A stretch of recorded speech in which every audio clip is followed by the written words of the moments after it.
I miss those. That is what it is. Miss those newbie games. All right, so show before the show. Nathan's still not drinking. I'm just drinking Malibu and Coke. He's drinking water like he's supposed to be doing. The good boy. There's no recipe for Malibu and Coke. You take some Malibu, you put it in a glass, and you put some Coke Zero on top of it, and then you have Malibu and Coke. That is. Would a lime have been nice? I had some lime juice. Maybe. Could have thrown a little on there. Man, I don't want to fuck around with the lime juice without the lime. If you don't have the aesthetic, then why fucking bother? That's fair. You know what I mean? I don't know, for the flavor. We're on a fucking podcast. We don't need the fucking aesthetic. You know what I mean? The flavor does make it sound. But I mean, it's coconut rum, so it's not like it's a real Cuba Libre. Right. Yeah. So, by the way, a Cuba Libre, if you want to make one, your choice in the parts technically, but it's technically one part spice rum, 3 parts Coke, and a lime garnish. You know, I had some of that Huntsville spice rum you could have used if you really wanted to. I ain't looking to get plied either, so. It's a little strong. Yep. It's good, though. I like it a lot. I believe it, yeah. It was really clove heavy, wasn't it? Yes. We tried that. Probably be really, really good. We need to make some old fashions out of it. Some Roman old fashions would be good, especially with the holidays coming up. But I was going to say, do you like eggnog?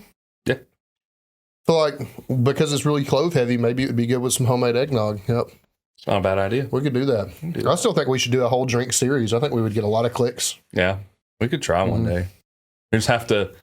Really, what it all boils down to is planning it. And obviously, I can't plan it this month because I got a baby coming any day, too. Yeah.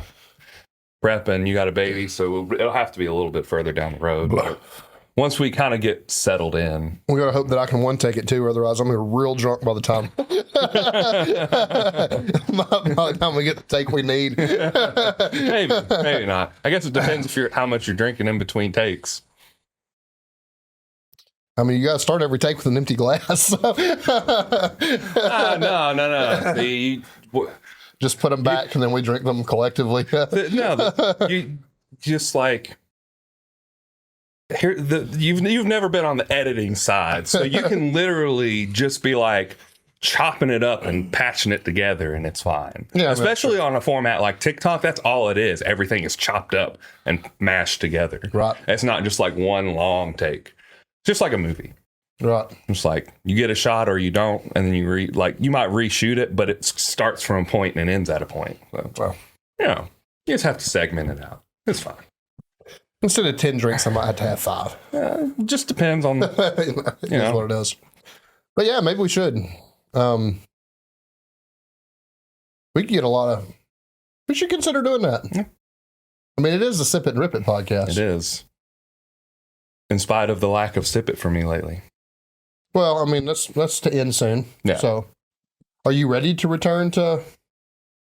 It's kind of a segue into what we're talking about a little bit, but like, fits the show before the show. Are you ready for an alcoholic beverage? Yeah. You feel like you've earned one? No, because I already had one.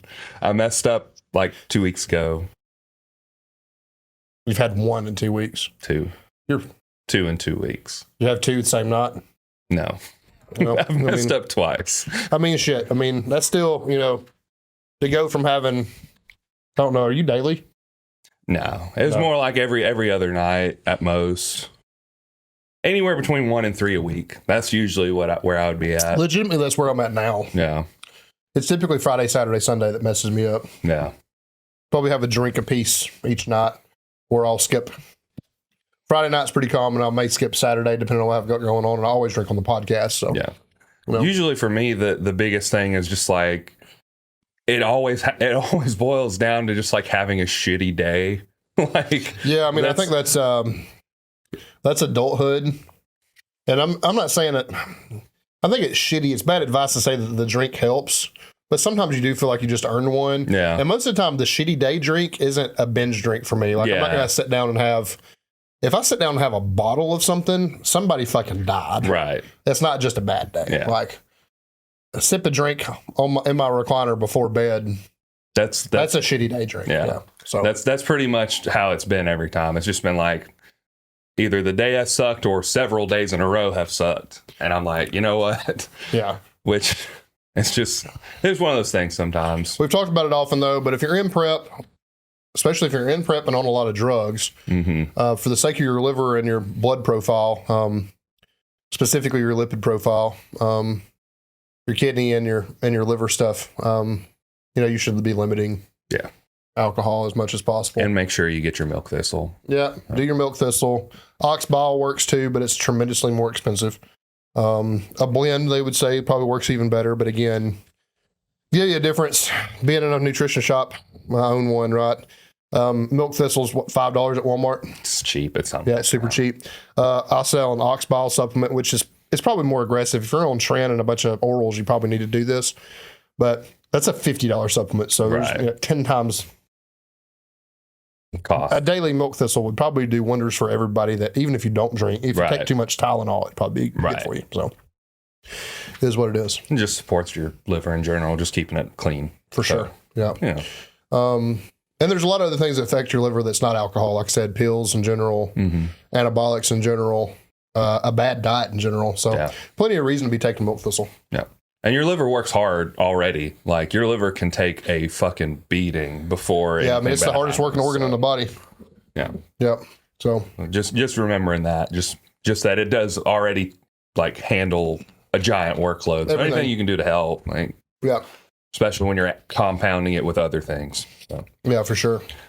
Do all this stuff responsibly. It goes without saying, especially alcohol. Yeah. I mean, secondly, especially drugs. Alcohol first, drugs second. Yep. Yeah. I mean, it is what it is. I will say this, though. This is not good coming from a supplement store owner, but they say that pre-workout is harder on your kidney and your liver function than alcohol or anabolics are. The caffeine or I think it's just the pure amount of, everything chemically runs through those two things. Like, there are a ton of, first of all, everything on the planet's a chemical. Right. You can be talking about this wood, you can be talking about this drink, your cell phone, the blood in your body, everything's a chemical, right? But just the sheer amount of, there's a ton of vitamins in it, an extreme amount of vitamins in pre-workout. There's an extreme amount of pre-workout, caffeine, obviously.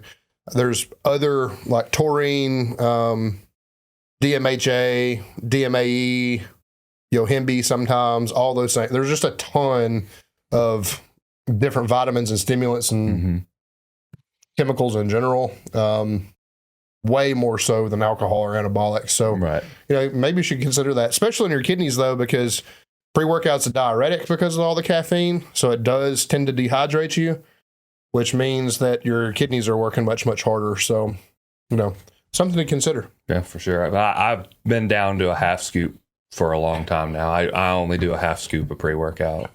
And are you on Total War currently? Yeah. Yeah. I bought a whole bunch of it and I'm regretting. Yeah, I mean, it is what it is. It was cheap, so I can't say too much. So I'll be honest. I mean, I like owning a supplement store because I can change pre-workouts every day. I feel like the stimulus is better. But also 9 times out of 10, I'm doing a non-stim pre now. So when I do go to a stimulated pre, I can do a half scoop and it's like, you're vibrating. It fucking works. You know what I mean? So consider that. You don't want to. Also, remember, caffeine's a vasoconstrictor, which even though the higher heart rate, stuff like that can be better for performance, vasoconstriction is not necessarily better for performance. So there is a trade-off. Yeah.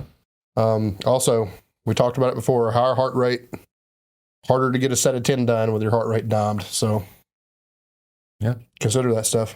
All right, that's the show before the show. There's your biochemical lesson for the day. I don't know if it's hardly biochemical. It's about as bro sciencey as it can be. Well, but it's stone cold fact. So biochemical is the best way I could describe it. It may not be like in scientific terms, but maybe we should have Braxton Miller on here today and give him a big homework assignment. And since he's he's biomed, right, in school, but maybe we should give him an opportunity to flex his supremely useful brain and tell us exactly what type of damage we're doing. I mean, why not? It'd be a good little project for him. I wonder if we could tie it into him so he can get a grade for it. That'd be a good thing. Yeah. That'd be interesting. See if he can do it as a project or something for us. We should talk to him. But he's also a pretty loyal listener. So thanks, Braxton. He listens pretty regularly. He still messages me occasionally. I think he's still a little nervous to talk to me. You're a big fucking guy. To some I'll tell you what, Braxton's a good athlete in his own right. He's plenty strong and plenty dedicated. So he's a good kid. Dedication is like half the battle. So if you can get there. If he comes on, we're gonna have to brew him a pot of coffee because he is very, very respectful when I say this, but he is a very, very good Christian man, and that's I feel like that's increasingly rare. But I wouldn't want to put any pressure on him to drink. Yeah, because he's a really, really freaking good guy. So is he like not necessarily anti-alcohol, but just like abstinent or whatever? Abstinent from it. Yeah, I don't think he would bust our balls for it. Right. You know? Just kind of. He's not the kind of guy that's going to bust your balls over anything. Just wouldn't partake himself. Yeah, he wouldn't That's partake. fair. Yep. I can respect that because I'm that way about a few different things. so- So like, I don't knock people, but I'm not going to do it. We'll just have to sip his cold brewery while we're drinking our old fashions. One eye rolling back. What were we talking about? We don't really know. All right, that really was the show for the show. Welcome to Sip and Rip It. I'm Zach. You can find me at Coleman_Barbell. And he's Nathan. You can find him at Nathan Skedios. And together you can find us at Sip It and Rip It. Rate us 5 stars on Spotify, Apple Podcasts, anything you listen on. And go check us out on YouTube because apparently we're there too. We are about to upgrade a little bit on the YouTube. So we're about to get a better camera. Better camera. Yeah. It's coming. It's a personal purchase, but I'm going to use it for the podcast too. That's cool. I feel like we need to get both going now. Both cameras? We could. I need to invest in a GoPro or something. First of all, they're handy for musicians, but we need Zach Vision in here. That'd be. I feel like that'd be a lot of this. Looking at your drink. See some occasional smoke blowing.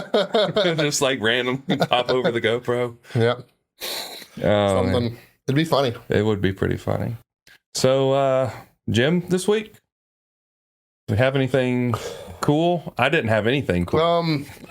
Jim was good this week. It wasn't my best week. Tendonitis in the elbow starting to flare up, so I had a tough pressing week.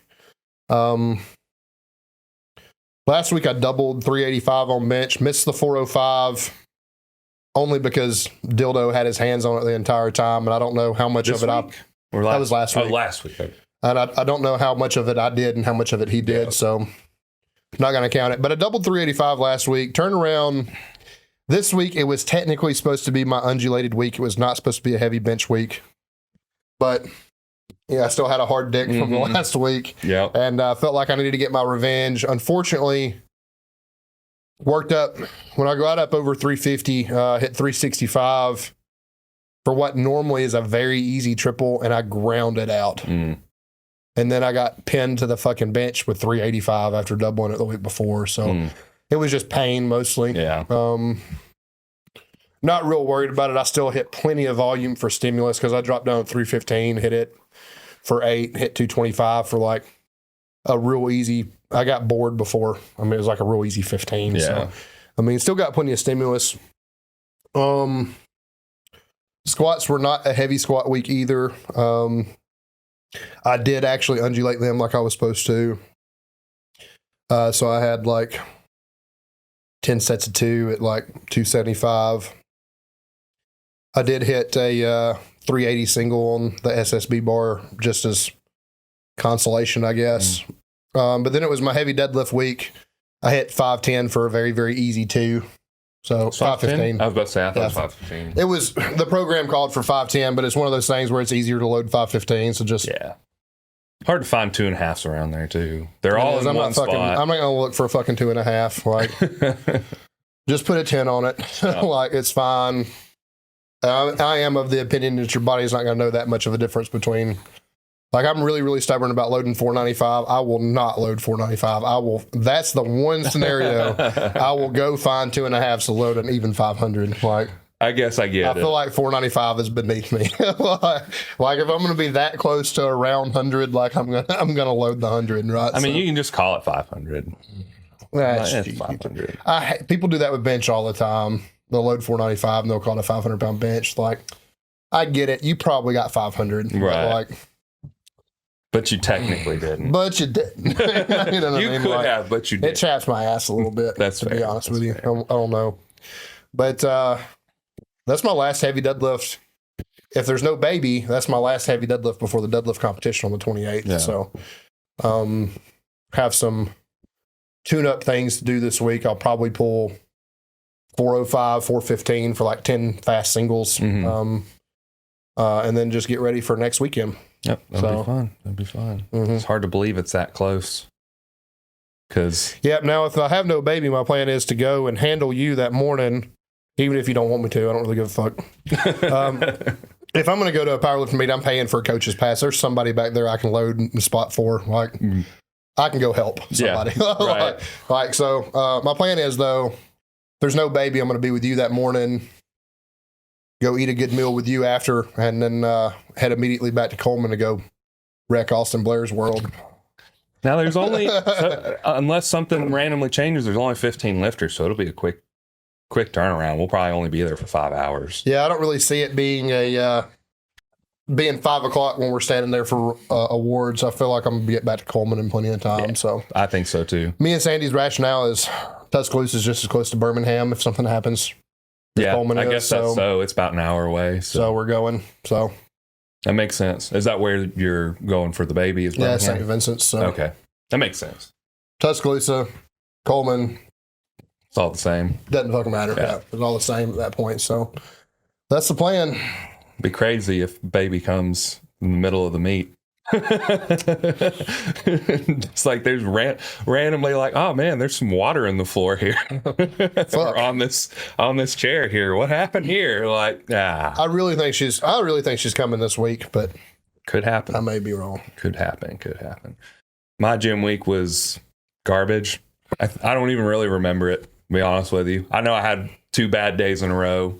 But I know that's also the reason. That's also a segue to what we're talking about. It is actually. So, do you have any to get right to that before you get in? I'm going to let you get into yours when we get into the meat and potatoes of the subject, if that's okay. Yeah. In the meantime, do you have any PR songs? Yes, I do. I have one. The only one I tracked or wrote down this week for whatever reason was "World Undone" by Within the Ruins. Hell yeah, you're a fan of Within the Ruins. They're really good. I like them a lot. Ever since I heard "Gods Amongst Men," I've just been hooked on them. So they're definitely a gym playlist band for sure. I get that. It's just like it's definitely deathcore, but it's like lyrically like strong, I guess is the best way for me to describe it. Yeah, that makes sense. It's heavy, fast, or slow, depending on the song. Usually heavy and fast more than slow, but good music. I like it a lot. I hear you, man. I'm a big fan of Every Time I Die. Huge fan. They are now defunct because their singer left them, but their singer started a new band called Many Eyes. And they released a single called Revelation. And it fucking rips. Apparently, I'm a bigger fan of Keith Buckley than I am of Every Time I Die, because I'll be honest with you, it just sounds like Every Time I Die. It's probably a little bit more. It's not more heavy than Every Time I Die. It's just a different kind of heavy than Every Time I Die. But I mean, if somebody told me it was a new Every Time I Die record, it wouldn't shock me either, if that makes sense. But yeah, the name of the song is Revelation. It fucking rips. Fucking listen to it. He's always got a real fucking awesome attitude. He's always like, all his music's always like, fuck you. All the time. That's also very empowering in the gym. Yeah, absolutely. There's something about fuck you energy in the gym. Yeah, and then Keith Buckley's got a lot of fuck you energy, so I like it. It's fucking good. So fucking listen to it. There we go. That's the long and short of it. Just go listen to it. So listen. We'll just tell you the song and then you go listen to it. Yep. That's all there is. We won't even describe it anymore. We're just like, this song, go listen to it. Next up, this song, go listen to it. We're done. We're changing the world one song suggestion at a time. Speaking of song suggestions, this is a mild tangent right here before we get into the middle thing. I hope that every other football fan in America is ready for Travis Kelce and Taylor Swift to break up so that we can get rid of Taylor Swift fans in football. People that have never cared about football seriously before in their lives are all of a sudden and I'm just going to put this out there too. I saw somewhere on the internet that is, the internet's a great place sometimes, and it's a really shitty place others. But there is a fan theory that says the NFL staged this relationship to increase jersey sales because Travis Kelce's jersey sales went up like 400% the first week they were together. Yep. And then they're going to go up again when they break up because Taylor Swift fans will literally buy another jersey just to fucking burn it. Yeah, probably so. So I feel like the especially NFL said, if he's the one at fault. Like, and he is one of the more likable, especially at his position. He's probably the most likable tight end in the NFL. Like, I don't know anybody that respects athleticism that hates Travis Kelce. I guess if you're a fan of another one of the teams in the division, if you're a Broncos or a Raiders fan, you probably hate him. But like my brother, yeah, I mean, if you're one, if you're one of those, yeah, you probably hate him. But outside of that, casual NFL watchers, nobody hates Travis Kelce. So I'm tired of them being in football. I'm also tired of associating my Sundays with Taylor Swift.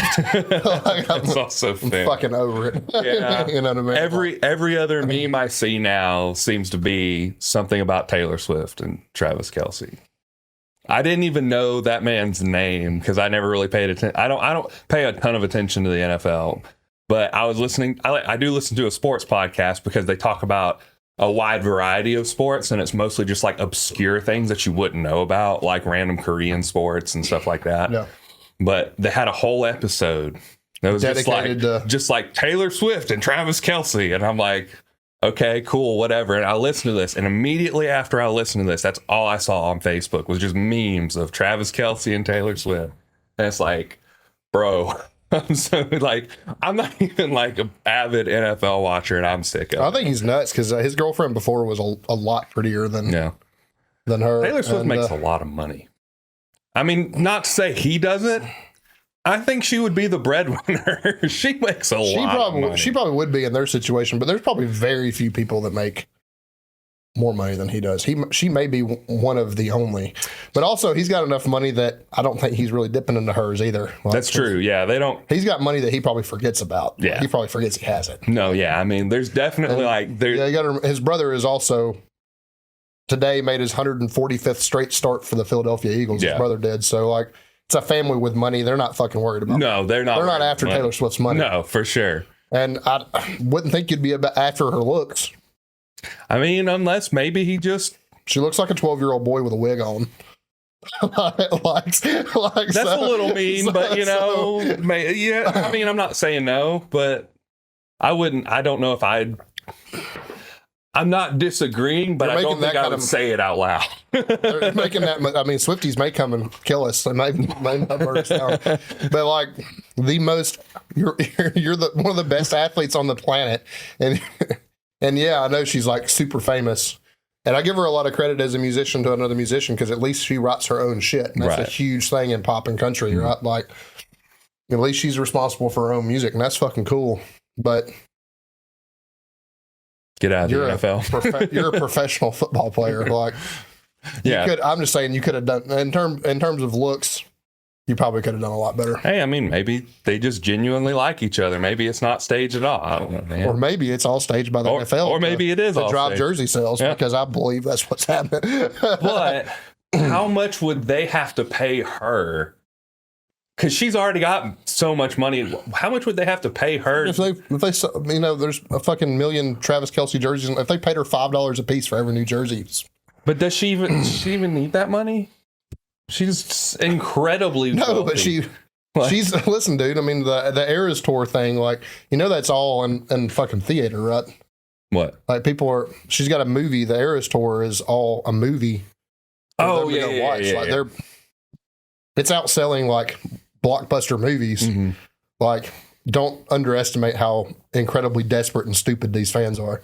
It's true. Like, there is not a band on this planet that a metalhead would do this for. Right. No fucking way. Yeah. There's no way we're fanboying over anybody like that. Like, I don't know. I mean, Metallica put out a movie a while back. I mean, sure everybody watched Some Kind of Monster, and it was if anything, if you were a metalhead and a Metallica fan, and Some Kind of Monster did anything for you other than kind of make you hate Metallica, you're really not a fan of them or the genre. It did them a huge disservice, in my opinion. Like, I never watched it, so it's painful. It's painful. I think my brother. I mean, I think my brother watched it and he said it was pretty bad. And U2 did it too. They put out a movie for everybody to go watch, and I watched it. But so it's not like it's been done before. It hasn't been done before, but I guarantee you, it's probably the highest grossing of any movie like that. Yeah, I'm sure. I'm sure. Oh no, Metallica did. I liked it though. They did Through the Never too, but it was just it was a concert, and it did have a storyline in the background of it. But Through the Never was fucking awesome. Some Kind of Monster was a disaster though. Right. But I think I watched parts of Through the Never. I don't think I watched it all the way through. Because I remember Through the Never's cool because they play a bunch of old shit. Yeah. Like Black Album and Back. Like they do play a couple of newer songs, but like they mostly play things off of And Justice for All and Master of Puppets. So they're good albums. And Through the Never is fucking cool, but Some Kind of Monster was not. It was Some Kind of Monster. Yeah, it's not a good one. It was some kind of turd, that's for sure. Polished turd. That's what I've always heard about that album. Everyone says polished turd. I don't even know how polished it is. Like, you know what's sick about Saint Anger is the Saint Anger riff. The first riff fucking rips. Mm-hmm. And that's about as far as the album goes. And it's like straight downhill after that. Like it's shocking how bad that record is. And that's coming from somebody that's listened to them my whole life. And I had to endure Load and Reload. And Garage Inc.'s kind of cool. The Garage Inc.'s because it's a cover record, but it's got Am I Evil on it. The Diamond Head song. And that song fucking awesome. But that's also early Metallica covering early Diamond Heads. so it's fucking cool. But yeah, I don't understand. I'm ready for Taylor Swift to get the fuck out of football. Maybe someday. Well, I mean, probably. Eventually everything dies down. Eventually the hype on everything. I'll tell you why she agreed to it and the setup. Because she's going to write some stupid breakup song about it like she has everything else, and she's going to sell a fucking billion of them. Yeah. She's going to get paid. Don't worry. She's going to put out a shirt that's going to be like a Travis Kelce jersey, but it's going to be like torn up or something. It's going to have something like that. Burn marks, some parody of it or something. Something with the numbers on it, or it'll be something like that. I'd be surprised if they've even had fucking dinner together. They were apparently, again, this is from the podcast that I listened to. Apparently, they were seen traveling to a restaurant together that was empty. They bought out the restaurant. You got to make it believable. It's true. Very easily that the NFL could have bought out a restaurant and said, hey, go here, take her here, drive her in, whatever you do afterwards. Who knows? What if it's all set up and they end up being together forever, though? They'll make a movie out of it. That's a fucking rom-com. Exactly. Oh, man. This all happened by accident. This is somebody's plan, and they end up actually genuinely love each other. Like, wait a minute. You were supposed to break up, make this song. He was supposed to get the... No, it's just a real thing now. They hang out, like, actually one time, and they're like, oh... I fucking hope not. I mean, the Chiefs are probably the AFC favorite to go to the Super Bowl too.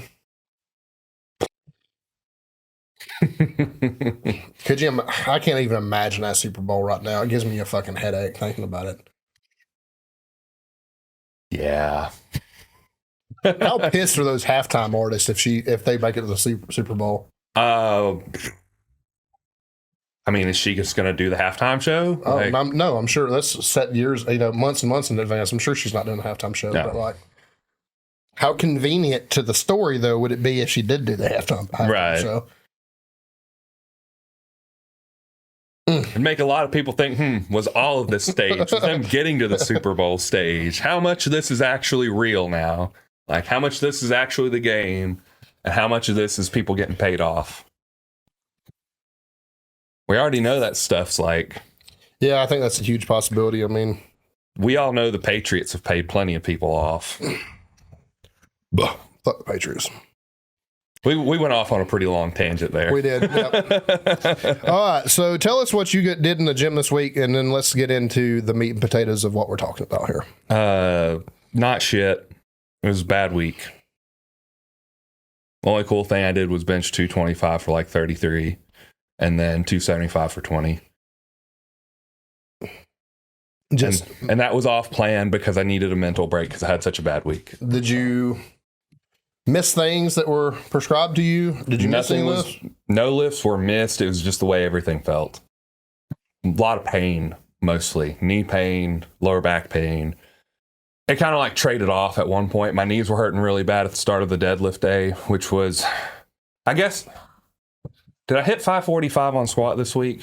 Was that why I was in? Oh, it was last week, maybe. I'm wrong. At the beginning of the week, it was 545, wasn't it? Yeah.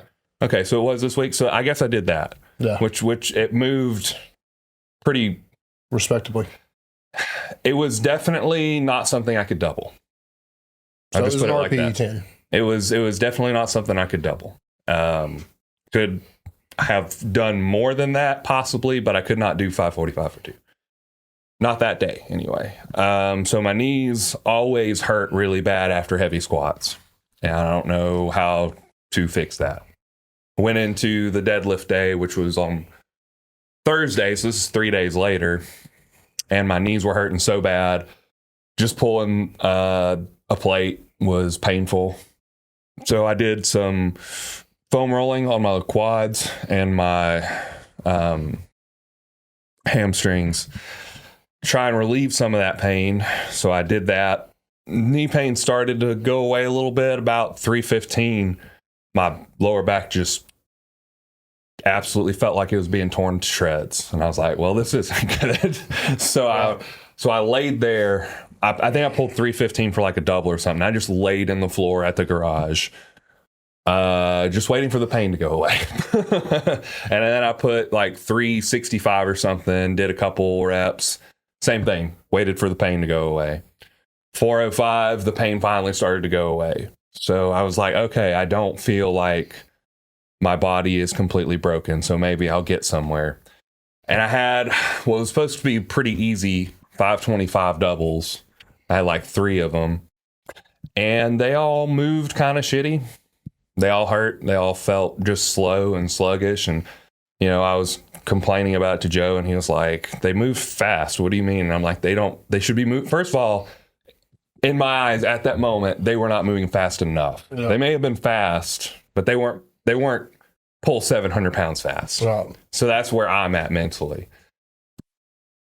I finished all my sets. He gave me some feedback. I was a little frustrated already, so the feedback, it didn't go like in one ear out the other, but it frustrated me because it was like, not only does this hurt and move slow and suck, I'm also doing something technically wrong. Yeah. So it was like insult to injury. Yeah, and I know he didn't mean it that way. And I know he was just trying to cue me and get me into better positioning and all that stuff. But it was just mentally, it was like, man, nothing is going right.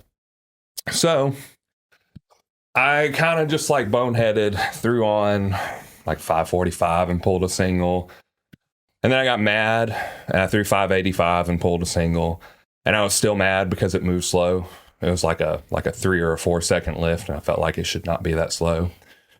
So that's after a lot of volume, though. It is. No, there's a lot of factors that I personally like. With a clear head and looking back now, it's like if I would have done that, you would have been like, but yeah, you had 6 reps at 525, a single at 545. Yeah. Had a pain. It was a pain in the ass warming up. Like if you were talking to me, yeah, like squatted 545 on Monday, a few days before, like. There's a lot going into it, but in that moment, I was so frustrated I couldn't see straight. Sure. You know, I couldn't see. And I was talking to you during this too. So yeah, there were many times because it's the garage, and you know we don't get good service out there. So I was like walking to the door, yep. And I would just kind of prop up against the fence or whatever you want to call it, and just like frustrated and just like. Right. Questioning, like, why am I doing this? Why am I here? Right. There's a lot of doubt, like going in, just like, am I even going to be able to hit what I used to hit going in? Because everything feels so bad. So that's kind of like what we're getting into today is that, what did I call it? Meet day jitters, not necessarily meet day jitters. Anxiety. Yep, sure. So moving into during prep, prep anxiety, meet day anxiety, being doubtful, and kind of like how to reevaluate the way things are going in your prep. Sure. I think that's Yeah, so I mean, just a little bit of perspective on Nathan's part. Nathan, had voiced his opinion that he felt like he was pulling better on his own than he has been since he's been with Joe. And this is no shot at Joe Sullivan, because me and Nathan both, even with Nathan being frustrated, me and Nathan both know that Joe knows what he's doing. Absolutely. There's no doubt about this. But, to put everything in perspective, again, he had hit, a cluster of doubles at 525, 3 sets of 2 at 525, pulled the 545, pulled the 585, real deep into volume now. By this time, you're probably 20 plus reps in between your warm-ups and everything. Yeah. So, there's a little perspective to be gained from that. But you would also, and to be completely fair, this is being fair to Joe, I've never seen you hit 545 in prep on squat. No, I have not. So, there's been we know for a fact that you've been mostly pretty recovered well on bench press. You haven't really hit any, mind-blowing singles on bench press. You've hit, 405 for a single this prep? 415. 415? Yeah, which is only 4 pounds off my best. Yeah, absolutely. So you're on pace to do as good or better on bench press. You're on pace to do probably better on squat. We know this to be a fact. And you also cumulatively had more volume going into those deadlifts than you normally would have if you were pulling, say, multiple reps at 585. And you also had done the heaviest squat of your life, prep-wise, just a few days beforehand. So, I mean, the frustration is in this. When you're in prep, you expect every day to be better and better and better and better because you're working toward a meet day goal, right? Yep. The reality is, and we as coaches know this, is prep doesn't always go fucking perfect. We try not to program misses. I guarantee you Joe doesn't want you missing shit in practice. Yep. We try not to program misses, but if you miss, you miss. It's no fucking big deal.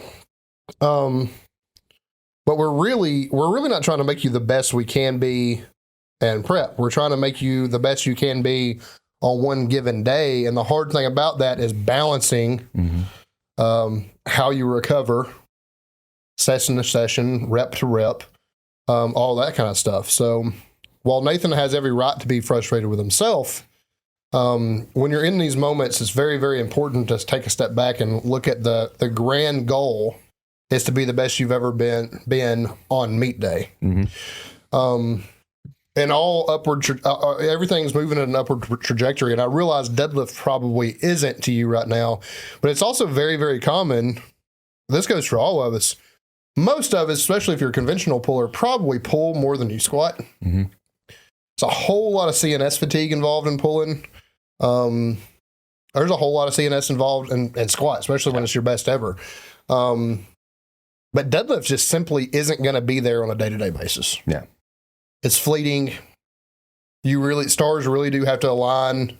That's the reason why we undulate. That's the reason why, even with Joe, you don't pull heavy every week. It's the reason why my athletes no longer pull heavy every week unless they're, a lightweight female, sub 181 female. That's the only people I have pulling heavy every week.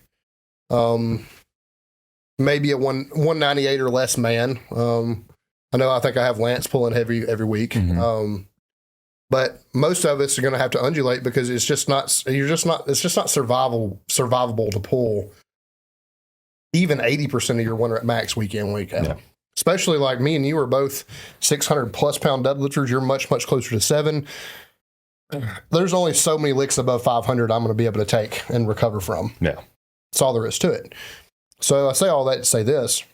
The anxiety that you're experiencing, and you know this already, but if you guys are experiencing the same thing, it's completely fucking normal. I've experienced in every prep I've ever done, whether it was with Brandon, whether it was Ron, whether it was myself. I've prepped myself, didn't make it because of injury. But every prep I've ever done, there's always been some doubt creep up about whether or not I was fucking good enough to do it. Yeah.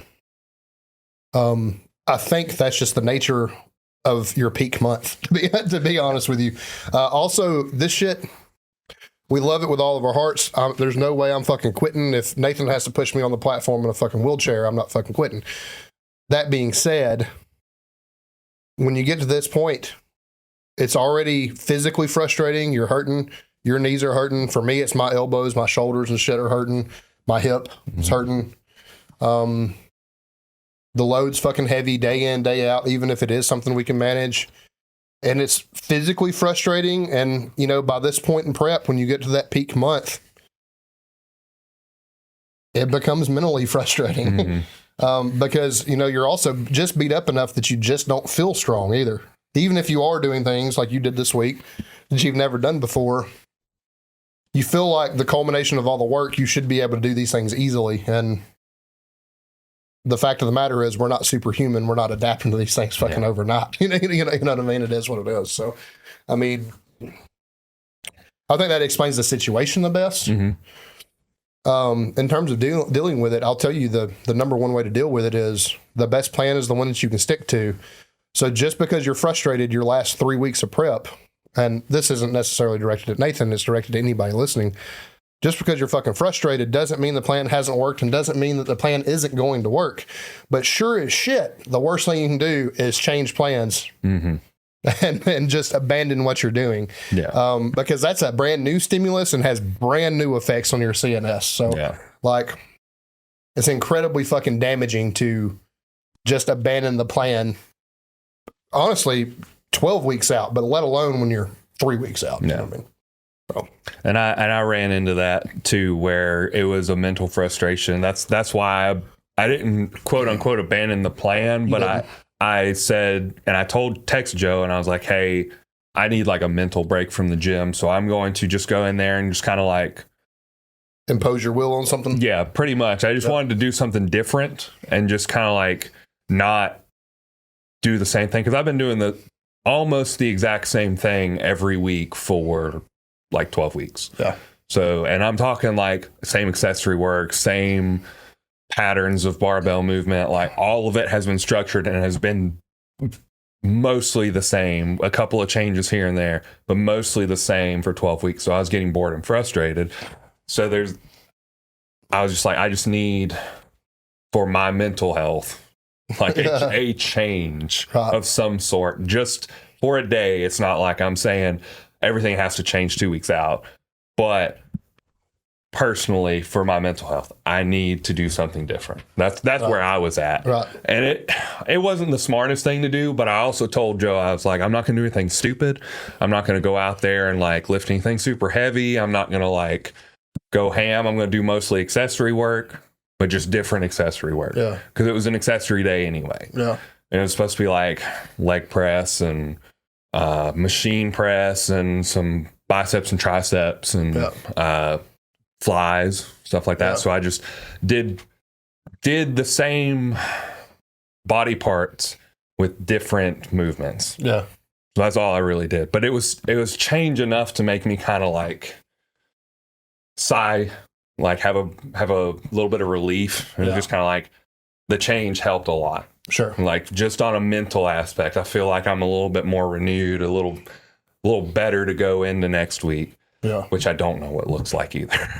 I mean, it is what it is. I mean, dealing with the anxiety of it, I mean, you're human. You're going to have fucking nerves about doing this. You have pretty massive expectations too, which, you know, and really compared to your previous totals, they're not super massive. They're pretty planned for and taken care of goals. I mean, it's not like, you know, the last time you pulled 655 and you want to pull 800 this meet. You know what I mean? You want to, you know, last time you pulled 65, it was an RPE 6. That's your last meet. Like maybe a 7. Like theoretically 700 shouldn't be that big of a, you know what I mean? A jump, especially after a year of training. You know what I mean? So, I mean, all those things considered, I mean, what it comes down to is you're just fucking human and you're just going to have fucking nerves about something that would inherently make anybody fucking nervous. There is an individual there who I want to see you beat, who you want to beat, who's in a lighter weight class, who does have an advantage in terms of dots and stuff like that. And you do need every pound that me, you, and Joe can milk out of you that day. You know what I mean? And that's the truth. And we need it to win. But that being said, I mean, that guy's experiencing the same thing. He may not know your name and know that you're showing up, but he has an expectation that he wants to meet. He's a very, very good coach, or a very, very reputable coach. He's a very, very reputable coach, and he has expectations for himself. He's a lot like me. He trains a lot of people a lot better than him, so he probably feels like he needs to pull up and hit somebody in the fucking mouth and prove he deserves to be there and not just handling somebody. Right. But I guarantee you he's experiencing that. Yeah. You know what I mean? Like, everybody experiences that. I mean, Ron's prepping for, is it USAPL Nationals or something now? I don't remember what. I bet you Ron feels this way. He's an incredibly confident individual, but I bet he has his own anxieties about it. Joe has a lot of stuff going on, but, you know, he just hurt himself. But I guarantee you last week or the week before he made the decision to pull from the American Pro, yeah, same thing. he had the same things. Yeah, absolutely. So, I mean, it's just something all of us are going to experience. Yeah. So, one thing I did do to kind of help calm those nerves and that anxiety, which really did kind of like give me a reality check, was I scrolled through my Instagram. And if you don't post your stuff on Instagram, like your lifts and stuff, you should at least keep videos somewhere. yeah. It's just so that you can scroll back and remind yourself. Because I scrolled back and I was like, wow, I only hit 505 or 515 on squat during prep last year. Yeah. And it was a little high. And it didn't move great. And I was like, okay, that makes me feel a little bit better about my my squat. And then on my deadlift, the most I did, which was more than I've done in this prep, but it was like 585 for 2 or 3 or something like that. Yeah. So just looking at it, and they weren't pretty deadlifts either. Like, they didn't look good. My deadlifts look so much better now than they ever have. So that's another thing I have to keep. And that didn't come after 20 plus reps either. No. So. And then I also look back at my bench press, and I think 395 was my last big bench during that prep. So I've hit 30 pounds on my squat and 20 pounds on my bench press just in prep. Like, Heavier than last prep. I have that advantage. Deadlift, I just don't know yet, because I just haven't deadlifted heavy. Like, this whole prep, not heavy in the sense that comparative to what my 1 rep max is. Sure. So I just don't know yet. I would really love to have a good deadlift day going in just for confidence. Yeah. And I hope that I get that. Everything else, after looking back, I'm just like, there has been progression made. So like, there's a lot of that anxiety was like relieved after I went back and watched that. Because I just knew, okay, if I did that on the last month of prep, then I know after this rest period going into this next meet, I have more. Yeah. Like, because I went from 515 or 505 to 545 on meet day. So in theory, I should be able to get, 575 or somewhere around there on my squat. It's not what my goal was, but it would be an improvement. It would be an improvement. It'd be a PR on the platform and total. So I can't really complain about it. A PR is a PR, even if it's not what I wanted. If it gets me the win of the day, that's the most important thing. That is the most important thing. So, I mean, do you have anything you did during your prep to kind of calm your nerves, or? Yeah, I mean, one of the biggest things for me was an adaptation with Ron was the lack of accessory work. And you don't normally say, you know what I mean? That's the problem. But, there was a time toward the last 6 weeks of prep or so, I was done with all my lifts, and even on a leg day in like 45 or 50 minutes. That's pretty quick. And I was like, stressed out about it. Everybody that's worked out with me, I felt like there was something else I could do. I was leaving something on the table, right? And there was like a lot of doubt in my mind, because like, I know I'm going to be recovered by the next workout, but what did I do to recover from? Right. Do I even need the is it even enough to have to create recover stimulus, from? Create stimulus. And, but, with Ron, I was consistently under a heavy squat bar, even if it wasn't, super heavy every week. Like, there might be one week I might have doubles at 375, and the next week I might have doubles at 450. And that was fine. But, like, I was under something heavy-ish for me pretty much every week. But it wasn't like, after that it might be, Ron likes to do everything on a timer. So, it might be 3 sets of 30 seconds on leg extensions, some hamstring curls, and fucking leave. Right. You know what I mean? So all together, I've done less than 100 reps, you know what I mean? You know what I mean? Like the whole day. And, I was coming from a place where I was doing 800 or 900 reps a session. On leg days, I was probably doing 600 or 700 reps a session, right. You know what I mean? Going into my time with Ron. So it definitely was like, didn't doubt the plan because I saw Ron, when you look at Ron's success with other people, like I didn't doubt Ron, but it just felt very, very alien to me. You know what I mean? And then I think what put the most doubt in my head wasn't on deadlift or on squat, but it was actually deadlift's a different story. We'll get to that in a second. But was on bench press. I was doing with so much pain. Mm-hmm. There was days I was having a hard time unracking 225, and I was expected to go press 400 on meet day. That didn't happen for a different reason, but my elbows were just so fucking beat up. And I just finally discovered that if I took a hand off, it was a little easier. I managed to get through it pretty good. And then on deadlift, you haven't even missed anything yet, but on deadlift, I had my last heavy deadlift 2 or 3 weeks out and absolutely dominated it. Just fucking smoked it. He had capped me. I was pissed off about being capped. He capped me at 565. I knew I could pull 600 plus. And he said, the only thing you get is 565. And that was my last heavy deadlift to prep. So I made a joke of it. I went and fucking pulled it as disrespectfully and as fast as I could. And that was good. But the story behind that is the 2 deadlift sessions prior. So this should have been over the course of about three or 4 weeks because we swapped, we undulated. I had missed my top set. And I'm not talking about just like missing it. I'm talking about like didn't fucking break it. Like there was one day I didn't break 515 for a double, albeit it was on a stiff bar. But that's something that's generally that far in prep just gets fucking annihilated, smoked. I missed 515. The next one was like 530 or 535. I think it was supposed to go for a double. I think I hit it for a single and couldn't break the second. And then pulled the most I've ever pulled in a prep, not the most I've ever pulled, but most I've ever pulled in a prep easily the next 2 weeks. You know what I mean? Was my last one. But like, there was a lot of fucking doubt in that because I had a solid 5 or 6 week period there where I didn't think I was going to fucking deadlift within 100 pounds of my previous 1 rep max, and ended up, had I been healthy on meet day, I 100% believe I would have pulled 620 or 630. Yeah. So,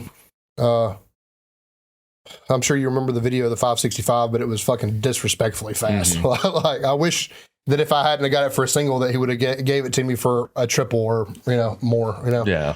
It was fucking easy. So yeah, I mean, those doubts creep up. And then, I had prepped myself before and it ended up getting hurt. And I don't remember exactly what that injury was, but it was bad enough that, no, it wasn't an injury either. COVID shut that one down. I prepped. Yeah. It was another SPF meet, and COVID had shut that one down. Didn't get to do that one. And then the meet before that is the one I was with Brandon, tore my groin. But there was a lot of doubt going into that one too. I mean, just because one thing, I think I was expected to be the strongest person there, and had I not gotten hurt, I would have been. So there was some expectation to perform well. Well, I was also competing with 6 or 7 of my own clients. Mm-hmm. So there was an expectation for me to perform well. And then my dumb ass takes a random squat one day, 30 or 40 pounds heavier than Brandon prescribes. There's a little pop in my groin at the bottom, not enough to cause any pain. And then sure enough, that's the groin that tears on meet day. So, I mean, there's plenty of fucking, you're going to have plenty of up and down moments and anxiety and fucking stupid shit that you do. And that speaks to the importance of not abandoning the plan and just sticking to the plan, whether you feel like it's a good plan or not. Yeah. I mean, the plan you're going to come up with anxiously on a whim to replace the plan that you're on, there's no way that's better than the well thought out plan that you're on. Yeah. You know what I mean? And has been thought out and mapped out for months and thought about for a long time and thought about well. There's no way that you can go in that, even if you think you're clear headed, and come up with a better plan than the one that you're on in that moment. Yeah. There's no fucking way. And you know most of us aren't going to think that way. The only of us that are going to be the ones who have programmed or coached in the past and think they know better, right? Yeah. Because like that's the only reasoning you're going to have. Everyone else is going to be like, well, he's the coach. He writes the stuff. Like I don't. But like those of us, if you've coached, then you start seeing things and you're like, well, I think this, and you have your own personal biases and stuff like that. Yeah. Now with Ron, this is not Ron's fault. This is my fault.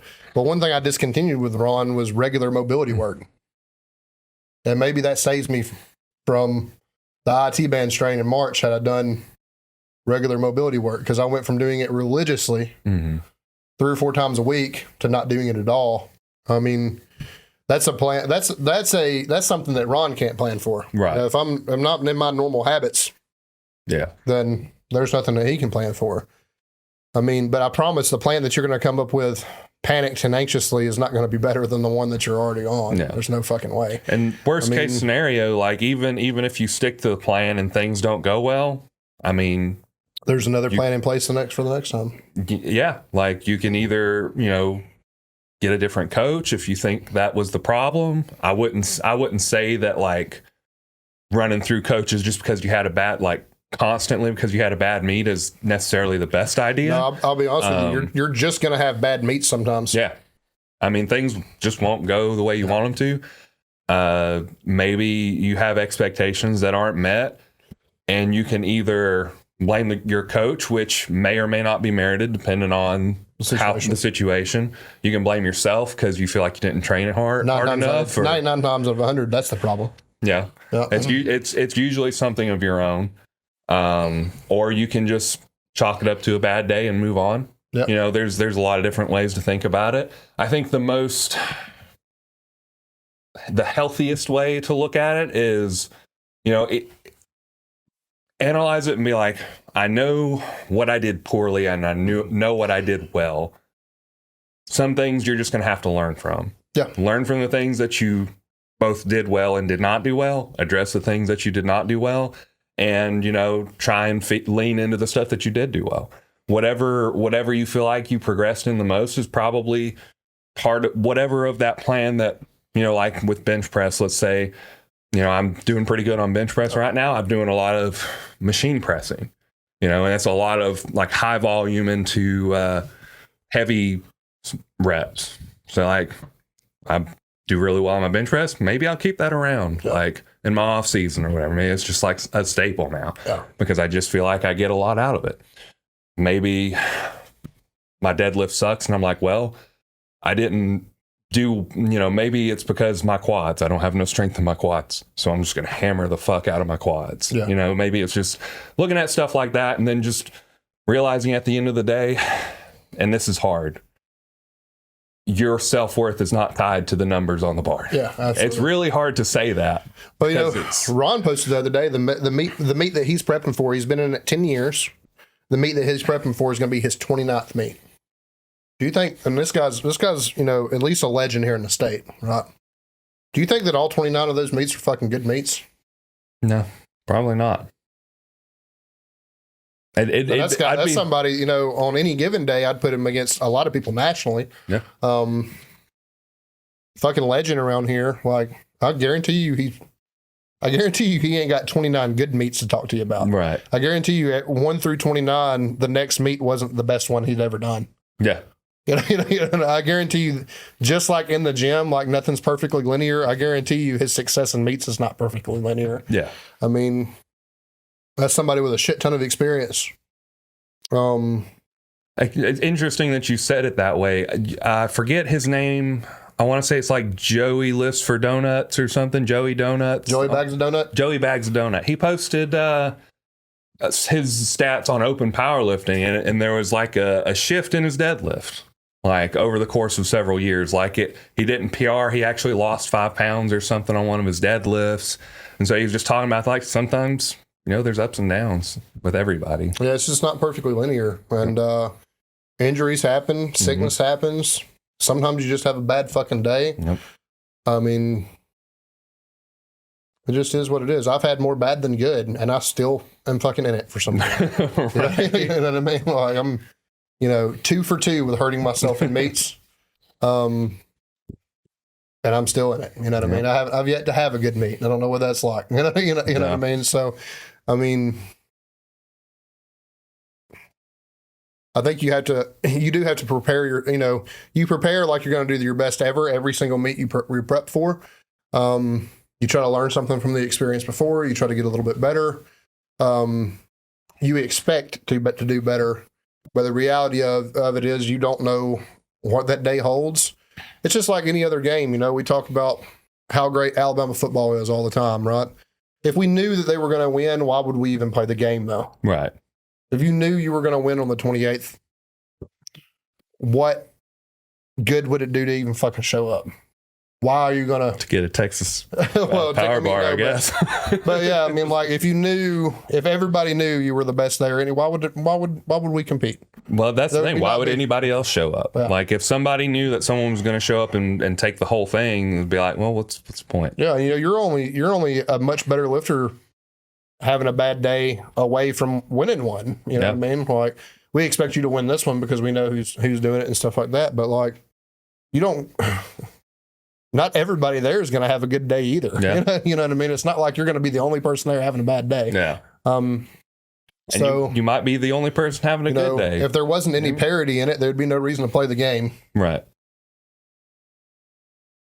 So, I think while it's kind of painful because our self-worth is tied to the barbell a little bit sometimes. While it's kind of painful to think about, I think it is important to adjust your expectations to something a little bit more realistic, and that it's just not always going to be good all the time. Yep. Sometimes it's going to fucking suck. Yep. This is the truth. Is what it is, man. Yeah. Oh, got anything else to say on it? I think that's pretty much it. I feel like I had one last thought in the back of my head, and it escapes me. So we'll save it for another day. Maybe I'll open up next week and be like, hey, this is what I meant to say at the end of the last one. Yep. Probably not. Maybe. Probably not. All right. You got dad jokes? We will see. I think I do. Let's see here.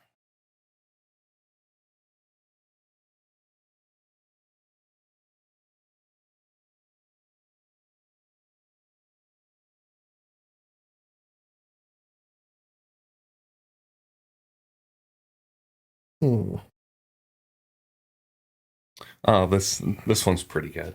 So, today I made my first money as a computer programmer. I sold my laptop. That's pretty good. This is a good one I told Sandy the other day. I've decided I'm going to keep a pet termite. Yeah. I'm going to name him Clint. Why? Clint Eastwood. Pretty bad. So I'm reading a horror book in Braille, and something bad is going to happen. I can just feel it. Whenever my wife is upset with me, I let her color in my black and white tattoos. Sometimes she just really needs a shoulder to crayon. Yeah. That's pretty good.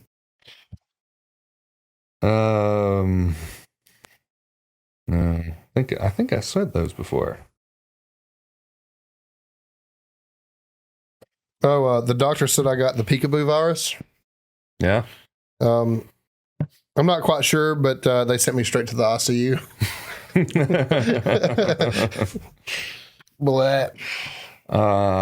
My grief counselor just died, and he was so good that I don't even care. My son asked me if we were pyromaniacs. I said, yes, we are, son. That's pretty good. That's all I got.